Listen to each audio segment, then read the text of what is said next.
Awareness of ignorance is the beginning of wisdom. To believe without evidence and demonstration is an act of ignorance and folly. The only place where success comes before work is in the dictionary. There is only one good, knowledge, and one evil, ignorance. There are two kinds of disease of the soul, vice and ignorance.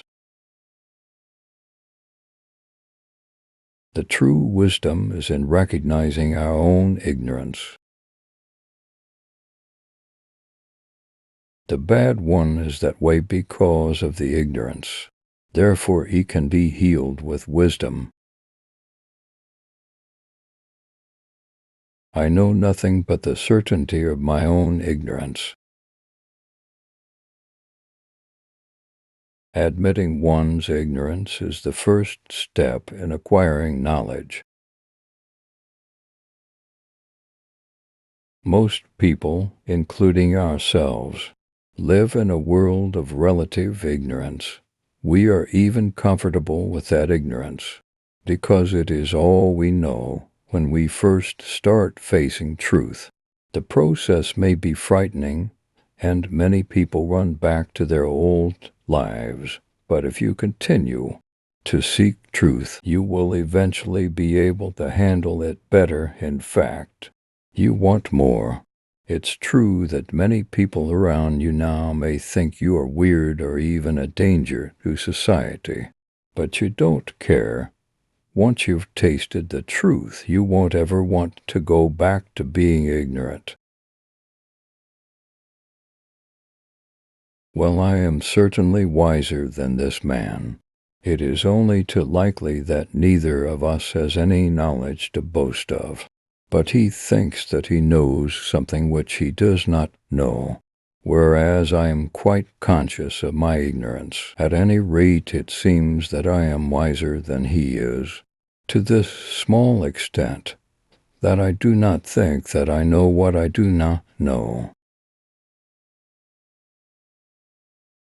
I must first know myself, as the Delphian inscription says.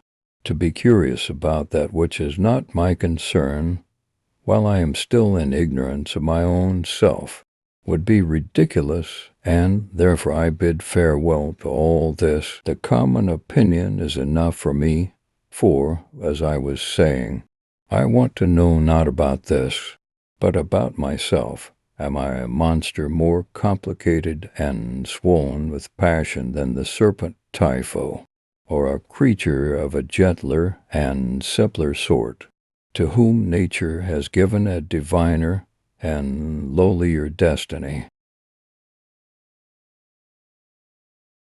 Whenever anyone informs us that he has found a man who knows all the arts and all things else that anybody knows, and every single thing with a higher degree of accuracy than any other man, whoever tells us this, I think that we can only imagine him to be a simple creature who is likely to have been deceived by some wizard or actor whom he met, and whom he thought all-knowing, because he himself was unable to analyze the nature of knowledge and ignorance and imitation.